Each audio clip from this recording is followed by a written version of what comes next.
চৰাইদেউত আজি বন্ধ বেচৰকাৰী যাত্ৰীবাহী বাণিজ্যিক বাহন।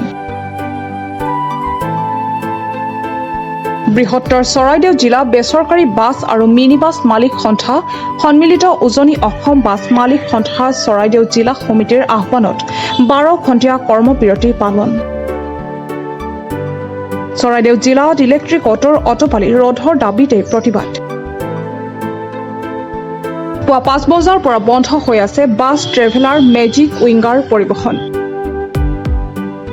চৰাইদেউ জিলাত অনিয়ন্ত্ৰিত ইলেক্ট্ৰিক অটোৰ বিৰুদ্ধে ব্যৱস্থা গ্ৰহণৰ আহ্বান জনাই বাছ মালিক সন্থাই গ্ৰহণ কৰিছে এই সিদ্ধান্ত।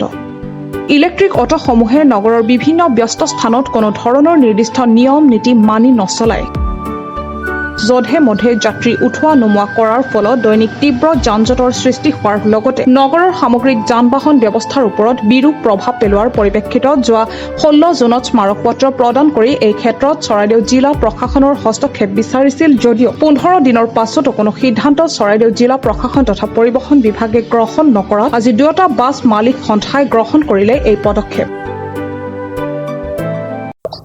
বৃহত্তৰ চৰাইদেউ জিলা বেচৰকাৰী বাছ মালিক সন্থা আৰু উজনি অসম সন্মিলিত বাছ মালিক সন্থা লগতে বৃহত্তৰ চৰাইদেউ অটো মালিক সন্থা লগতে চালকসকলৰ সহযোগত যি আমি 3 জুলাই আজি 12 ঘণ্টীয়া ধৰ্মঘট কাৰ্যসূচী পালন কৰিছিলোঁ, যি 12 ঘণ্টীয়া কৰ্মবিৰতি পালন কৰিছিলোঁ, এয়া আজি সফলভাৱে এই মুহূৰ্তলৈকে চলি আছে। ইয়াত আজি বন্ধৰ ফলত বা কৰ্মবিৰতিৰ ফলত নামৰূপৰ পৰা চৰাইদেউ জিলাখন সম্পূৰ্ণৰূপে একেবাৰে শিৱসাগৰলৈকে আমাৰ যাতায়াত আজি বন্ধ হৈ আছে।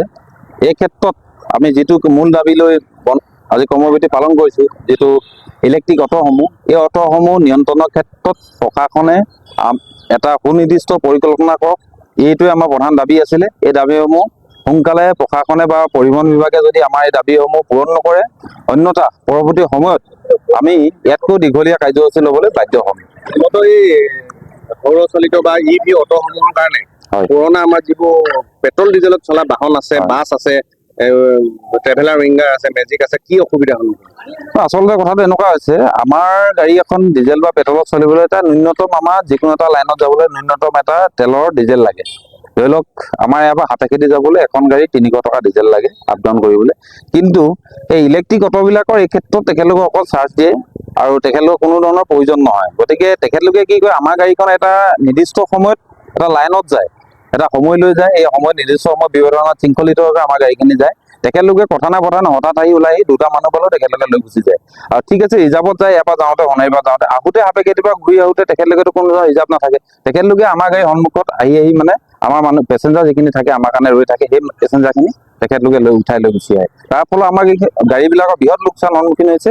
এই ক্ষেত্ৰত আমি পৰিবহণ বিভাগক বিশেষকৈ আমি আহ্বান জনাইছোঁ যে আমাকো চলি থাকিবলৈ, কাৰণ আমিও তেখেতলোকক যিখিনি প্ৰয়োজনীয় ডকুমেণ্টছ দিব লাগে, প্ৰয়োজনীয় যিখিনি আমি ইঞ্চুৰেঞ্চ কৰিব লাগে, ফিটনেছ বনাব লাগে, ৰোড টেক্স দিব লাগে, এইখিনি দি মেলি আমি গাড়ী চলাই আছোঁ। গতিকে আমাক চলাচল কৰিবৰ কাৰণে পৰিবহণ বিভাগে এই ক্ষেত্ৰত এটা উচিত ব্যৱস্থা লওক বুলি আমি দাবী জনাইছোঁ।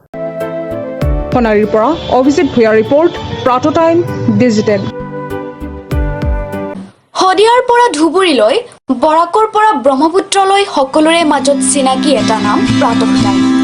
থলুৱা ভাষা, কৃষ্টি আৰু সত্য বাতৰিৰ আধাৰত প্ৰতিষ্ঠিত খবৰ প্ৰাতঃ টাইমৰ প্ৰতিটো বা বাতৰি পুংখানুপুংখভাৱে চাবলৈ Facebook, YouTube, website, Twitter, Instagram আৰু ব্লগাৰ পেজত লাইক আৰু ফ'ল' কৰক।